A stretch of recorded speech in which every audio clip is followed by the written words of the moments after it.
Hello my dear students. So today is the second video of chapter Origin and Evolution of Life. Now, RNA world hypothesis. So according to this, the life on earth began with a simple RNA molecule that could copy itself without the help of any other molecule. Okay. Now RNA can derive chemical reactions like proteins and carries the genetic information also as DNA. The discovery of ribozyme supported this hypothesis. So mainly the life on earth began with a simple RNA molecule. Okay. The next topic is organic evolution.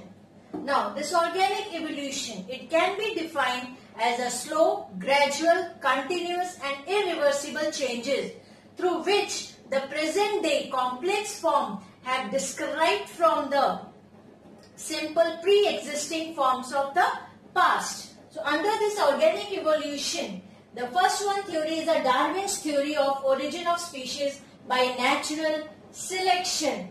Now here, this theory, Darwin's theory, is based on several facts, observations, and it is popularly also known as the Darwinism. Okay. Now, under this theory, based on the following principle, this theory, there are few very important points are there. Now the first one is overproduction or prodigality of production. Now what is this overproduction? See, all organisms produce more young ones than those which can survive up to the maturity. Here we can take the example of elephant, that 6 young ones. Elephant in his life, that elephant produced 6 young ones in its lifespan, okay, of 100 years. And if all were survive, if all the young ones will survive and reproduce, then it will give 19 million elephants in 750 years. So that is overproduction. Now regardless of rate of reproduction of a species, its number remain constant. Now why?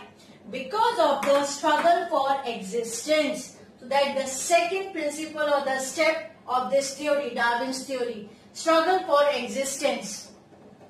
Now here, in this case, what happened? According to Darwin's, individual multiply in geometric ratio, but the space and food remain constant. This led to competition for requirements, and this competition is called struggle for existence. Now here, this struggle, it may be intraspecific, interspecific and environmental struggle. So one by one, intraspecific struggle. This is the competition among the individual of same species. Interspecific, this struggle between the organisms of different species, but they are living together at one place. Environmental struggle, struggle of all living forms against the adverse climatic conditions such as drought, storms, earthquake. So that comes under the struggle for existence. Now next one is a variation and heredity.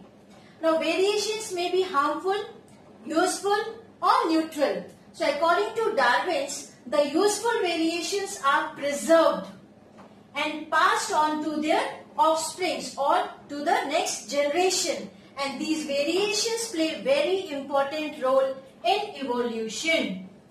Darwin's also described that 2 types of variations are there: favorable variations and unfavorable variations. Now favorable means which helps the organisms to survive in adverse condition. The next one is the survival of the fittest. Now here, survival of the fittest, organisms provide with the favorable variations, they succeed in the struggle for existence. So nature select the organisms which are with favorable variations, and these are fittest of survive. Hence the theory is known as natural selection. Here you can see Darwin's theory of origin of species by natural selection, because nature is selecting that variation is favorable or not. If it is favorable, then it will pass to the next generation. Then the last step under this theory is origin of the new species. Okay, so as a result of struggle for existence, variability, inheritance, the organisms tend to become better adapted. Here you can see better adapted to their environment because of all these things. Now in each and every generation, there is slight betterment of the already developed character. Therefore, a new species originated by the gradual accumulation of favorable variations for a number of generations. So, and ultimately we get the new species with a better character, with a better quality as compared to the previous one. Okay, so these are the steps involved in the Darwin's theory. Now, there are few objections related to this theory. So, this theory explains the survival of the fittest, but not able to explain that arrival of the fittest. Okay. Now here, this theory also does not have any satisfactory explanation for the causes, origin and inheritance of variations. So they have not explained this step also.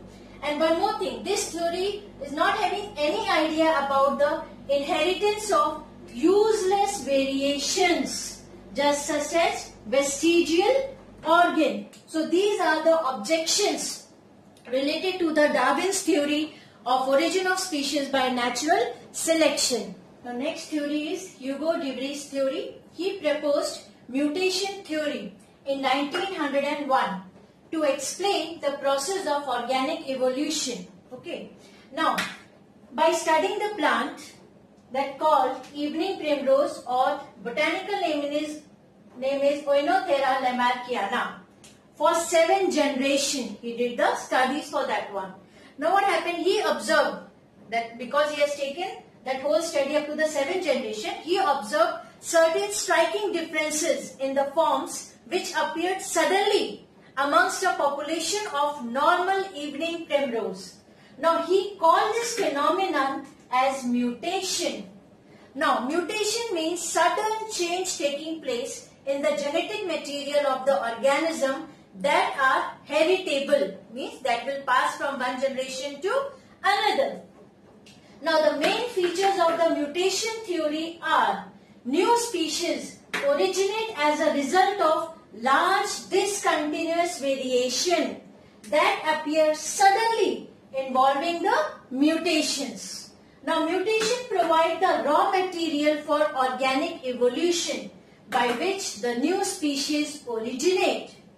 Third one, they are the heritable changes and established in the new species because they are passing from one generation to another. And the last main feature is mutations that are unsuitable are likely to be destroyed by natural selection, because nature selects only those mutations or the variations which are favorable for the organism. Okay, so this is all about the main features of mutation theory and on which plant he studied. Okay, now the objections related to this theory. Now here, sudden appearance of the large discontinuous variations observed by Hugo were not really the gene mutation. These are the objection. Okay, so not really the gene mutation, but actually due to the chromosomal aberrations. And this chromosomal aberration have very little value in evolution. Now, what is gene mutation? Because here I have used two terms, gene mutation and chromosomal aberration. So, gene mutation, it is a permanent alteration in the DNA sequence that makes up a gene. And next, chromosomal aberration, what is this? Now, these are the abnormalities in the structure and number of chromosomes and are often responsible for genetic disorders. So, these mutations are not the gene mutation, but because of the chromosomal aberrations, and this is not a very important, that not perform a very important role in the evolution. What? Chromosomal aberration. Next objection is mutation is actually a change in structure of gene. Okay, and brings about a minor variations. And the last one, that rate of mutation is very slow as compared to the other one. So these are the objections of the Hugo de Vries theory. Now, modern synthetic theory of evolution. So, basic concept of this theory is based on Dobzhansky books Genetics and the Origin of Species. Okay. So, this theory explains evolution in terms of genetical change in population leading to the origin of new species. Okay. So, before going into the detail of this modern synthetic theory of evolution, few terms that you should know what exactly. That genetic population, gene pool and gene frequency. Now what is this genetic population? So genetic population is also called as or Mendelian population.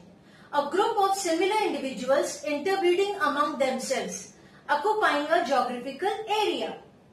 The population is considered as unit of evolution because new species are evolved from population and not from a single individual. Fine. Now what is gene pool? Gene pool, this is the collection of genes in an interbreeding population. Now what is gene frequency? The proportion of an allele in the gene pool as compared with other alleles at the same locus. So these are the very important terms, that is genetic population, gene pool and gene frequency. Now the concepts of the modern synthetic theory. Now it consists of three main concepts. Now what are those? Genetic variations, natural selection and isolation. So one by one we will go into the detail. So first one is a genetic variation. Now what is this? The change in gene and gene frequencies is called genetic variations. Now it is caused by following factors. What? Genetic variation. Now what are those factors? Gene mutation, gene flow, genetic recombination, genetic drift, chromosomal aberrations. Okay. Now what is gene mutation? It is a change in chemical makeup of gene, and they introduce variations in gene pool and account for the change in gene frequency. So that is the gene mutation. Now what is gene flow? Flow is the transfer of genes between populations that differ genetically from one another. Example, when animals migrate from an area to another and they contribute the genes to the gene pool of that area. So that is the gene flow. Now what is genetic recombinations? Usually in sexually reproducing organisms, during gametogenesis, means the process where the gametes formation takes place. So during gametogenesis, crossing over takes place, and this produces the new combinations, and these new combinations are responsible for variations. Now, genetic drift. What is this genetic drift? Change in the allele frequency by chance alone. Accidental case. So there is a change in the gene frequency. Next is the chromosomal aberration. So it refers to the structural changes in chromosome causing changes in the gene arrangement by deletion, duplication, translocation and inversion. So this is all about the genetic variations. Now the next concept for the modern synthetic theory is natural selection. Now here the natural selection. This invariably encourages those genes that assure the highest degree of adaptive efficiency between population and its environment. So here the best example to explain the natural selection is industrial melanism. Now what is this? Now before industrial revolution, that is in 1845, light colored moth, peppered moth called, the zoological name is Biston betullaria, were in very high number, large number, okay? And the black colored pepper moth called the Biston carbonaria, this is a scientific name, okay? They are in very less number, they are very rare. And these moths, they are nocturnal in habit. But why? Before the industrial revolution, the light colored moths are very large in number and black colored they are very rare in number. The reason behind this, as they are nocturnal in habit, so during daytime they rest on the tree trunk, and their pale body means the light colored moth. That body color camouflaged well with the lichen covered trees, and that helped them to escape from the predatory birds. On the other hand, the black colored moth, when they are resting on the lichen, and they were very much conspicuous and were easy victim for the predatory birds. That is why they are rare in number and they are in large number. Now, during Industrial Revolution, this one the case before Industrial Revolution. Now here, during Industrial Revolution, industries released large amount of the black sooty smoke that killed the lichens and all the tree trunks, that turned the tree trunks black due to sooty deposit, means the pollution done by the industries. So the deposition on the tree trunk. Now this change, they kill the lichens, tree trunk become black color, dark color.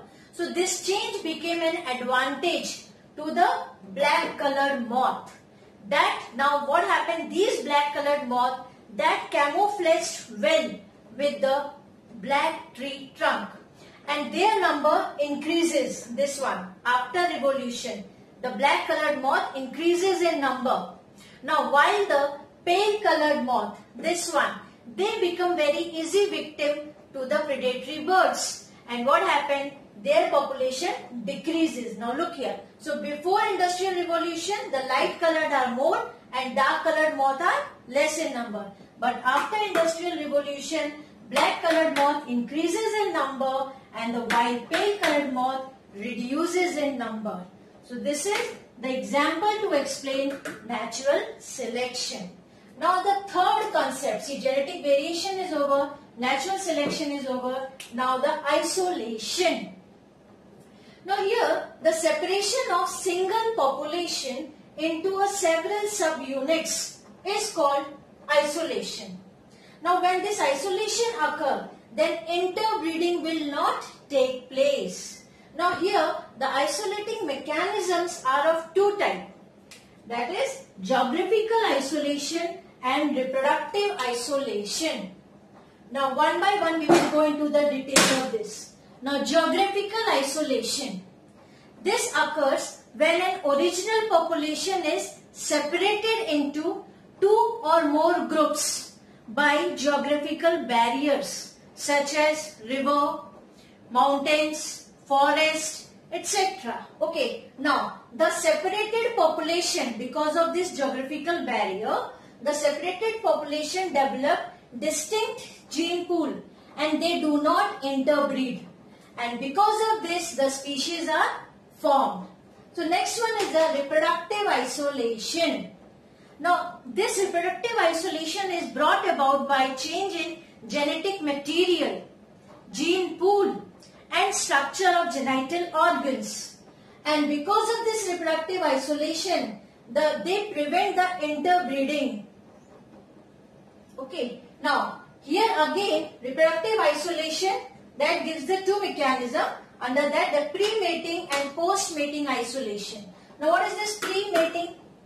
This one under here means what are the factors which prevent the interbreeding. Now inhabitant isolation. Now what is this inhabitant? Members of population living in same region but occupy different habitat. Because of this, they are not able to interbreed. Next is the seasonal isolation. Here, members attain sexual maturity at different season, at different time. That's why interbreeding will not take place. Now, ethological isolation. What it means? Members have different mating behavior. Because of this also, that prevents interbreeding. And the last one under the pre-mating is mechanical isolation. Here what happened? Members have difference in the structure of the reproductive organ. That's why they are not able to interbreed. So this is all about the isolation that comes under the pre-mating. Now the post-mating type.